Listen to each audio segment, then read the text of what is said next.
What's good, everyone? OJ here. Welcome back to another video. Today we've got some awesome information for you guys, breaking down a lot of different sales numbers for a variety of different Nintendo Switch games. Now, if you're new to the channel or maybe you just missed the video, we broke down Xenoblade Chronicles 2 and also Fire Emblem Three Houses' most recent sales numbers. Both of those broke franchise records for sales. So if you haven't seen that video, make sure you check it out. We go in depth on both of those games. Now in this video, we're going to be rounding out some of the other games and going a little bit more on some of the bigger games in this list. So starting off on this list as of June 2020, so it's not counting pretty much anything after that, so a number of months are missing, but it does give us an update on some of these games that we actually haven't heard about for a year or so. So 1-2 Switch has sold 3.31 million. ARMS has sold 2.47 million. Astral Chain, a game that we'll get more in depth into at the end of this, has sold 1.14 million. Captain Toad Treasure Tracker on the Switch by itself has sold 1.58 million. Donkey Kong Country Tropical Freeze on the Switch by itself has sold 2.93 million, which that game's almost at 3 million. Really good to see that. Fire Emblem Three Houses, which we already covered, sold 3.02 million. That is the highest selling Fire Emblem game of all time, and also one of the best selling strategy RPGs of all time, if not the best selling one. Kirby Star Allies is at 3.15 million. Pretty good for that game. Mario Tennis Aces at 3.29 million. Marvel Ultimate Alliance 3 The Black Order at 1.13 million. Nintendo Labo Toy-Con 1 Variety Kit at 1.37 million. Octopath Traveler without the Japanese sales is at 1.68 million.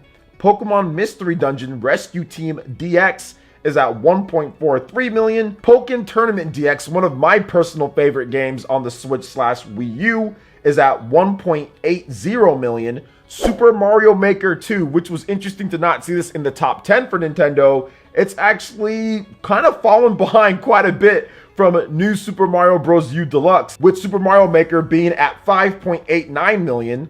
Another big one that we're going to talk about here is The Legend of Zelda Link's Awakening on the Switch at 4.57 million, so nearly 5 million for that game. Very good to see that from Grezzo. Xenoblade Chronicles 2 is at 2.05 million. Once again, we discussed that in a separate video with Fire Emblem. Franchise record, pretty much Xeno record as well. Monolith Soft has never had a game that has ever broke 2 million units, so congratulations to Monolith Soft on that one. And last but definitely not least, Yoshi's Crafted World at 2.09 million. So very good to see the variety of different games here, and it just goes to show you how many games are on the Switch, how many multi-million sellers are on the Switch as well. So I wanted to focus in on a few of these games here. One of them being Astral Chain, the next being Octopath Traveler. After that, we're going to discuss a little bit of The Legend of Zelda Link's Awakening and get into Super Mario Maker 2 as well. So let's first start off with Astral Chain and that game, because Astral Chain to me is a game that definitely should have a little bit more sales than what it has at this point. Now, don't get me wrong. The sales are actually really good for a Platinum Games title. That is better than what they did with Bayonetta. That's better than what they've done with some of their other previous games. Nier Automata is the game that's pretty much the top of the top, you know, but it's on multiple platforms, obviously much bigger install base.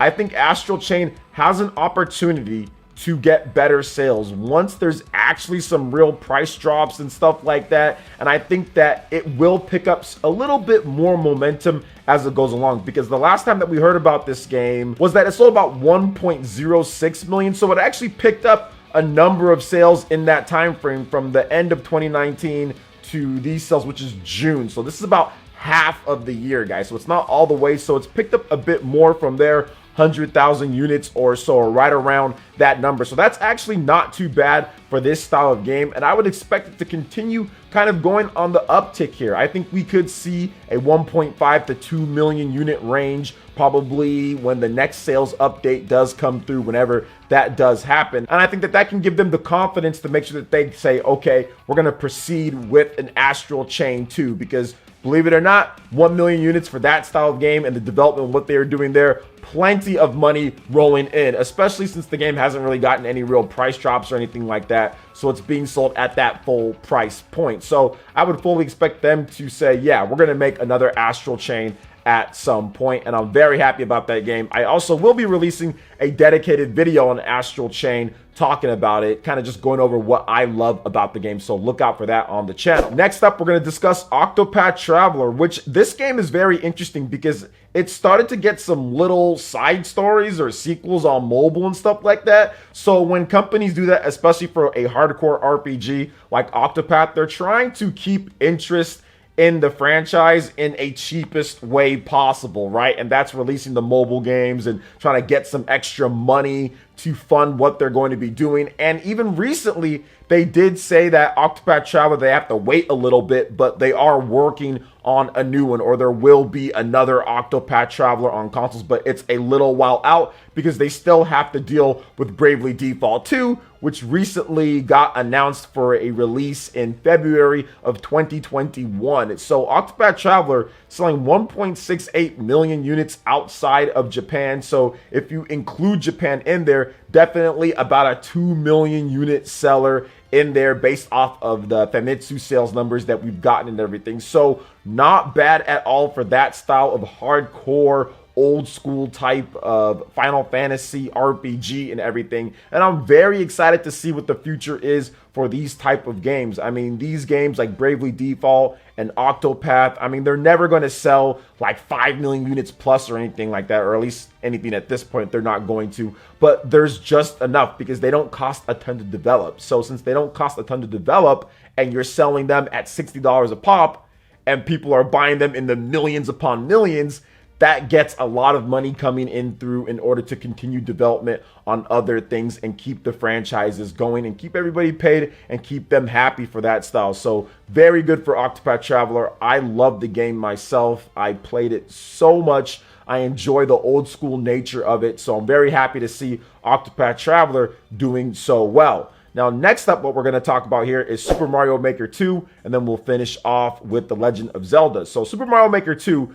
people really kind of anticipated that this might be something crazy, right? That this could be a 15 million unit seller or something more than that. But I think the biggest issue that I've seen with Super Mario Maker 2, one, these sales are amazing. Obviously, they're really good. It's already outsold the Wii U and like the 3DS versions of the game. So that's good. Nobody's downplaying that, or at least I'm not downplaying the sales of the game. But I will say that New Super Mario Bros. U Deluxe, that's like at 8 million plus, right? So that's doing so much better. And I think that it's because of the simplicity, right? With Super Mario Maker, you have to spend time either creating levels, you have to spend time looking up the codes, or just playing a random assortment of levels. Yes, there's a single player in there, but it has a bunch of crazy stuff and everything. And I do think that it was a good effort to normalize it a little bit with the single player. But at the end of the day, when people play classic Mario, they just want to be able to hop into a level, jump around, collect some power-ups, and that's that. That's what they want to do. They want to be able to do it easily, drop in, drop out co-op, and that's what the Mario Bros, or at least the New Super Mario Bros series, has always been known for. So yes, Mario Maker is cool and it's a bit more in depth and you have all this crazy stuff, but at the same time, people just aren't trying to go through all that. And I think that's the reason why, for families and kids, they've just been picking up New Super Mario Bros. U Deluxe. It's just much easier to play, it's much easier to digest, and you don't got to worry about all the other stuff that's in there. So I think that's the reason why Super Mario Maker 2 has fallen so far behind New Super Mario Bros. U Deluxe as the 2D Mario games on the platform. But it's still a great game and people are still buying it. It's still selling in the top sales for like Japan. We see it there in like the top 30 and everything like that. So it's still selling, and I think that when it's all said and done, that could be a 10 million unit seller once it's all said and done. I mean, we're talking like years and years in the future, right? Because it hasn't been out too long and it's already picked up nearly 6 million units in sales. Now, last but definitely not least, we're going to talk about The Legend of Zelda Link's Awakening. Out of this whole list here, this was one of the more impressive games because it was a Game Boy game that was remade for the Switch, and people were even wondering if it was worth the 60 bucks and everything, but it showed its power here with its sales, nearly 5 million for a studio like Grezzo. That is extremely good and gives them confidence to say, okay, what other Zelda game can we take and remake? Because you have to remember, Grezzo, they're like the remake experts, or they're like the re-release experts, or remaster experts when it comes to Zelda games. They did Majora's Mask, they did Ocarina of Time 3D, you know, and they're continuing their streak here of amazing Zelda games being brought back. So what could be next? I can see potentially a Minish Cap in the future for the Nintendo Switch. I think that would be a great one to bring back into the fold. A lot of people didn't get a chance to play Minish Cap, or don't remember it, or weren't born, or whatever the case is when it released on the GBA, right? So I think Minish Cap could be the next one that we see. And obviously these results for The Legend of Zelda Link's Awakening, that did so well for them. So we'll see what else Grezzo has up their sleeves. Grezzo and Nintendo have up their sleeves for the next Zelda remake, or what they're gonna work on next. I'm guessing they've been hard at work on something here, but maybe 2021 we do hear about that. So what are you guys' thoughts on all the different sales numbers here? What sticks out to you the most? What do you guys feel about the Donkey Kong sales numbers? What do you think about some of the other games that was listed here? Let me know in the comment section below. All right, guys, that wraps it up for this video here. Check out the links in the description. We've got Twitter. Go and give us a follow on there. Stay up to date on all latest gaming news and information. Also, make sure you like, comment, and subscribe, and share this video if you can. Thank you guys so much for watching, and we'll catch you for the next one. Peace.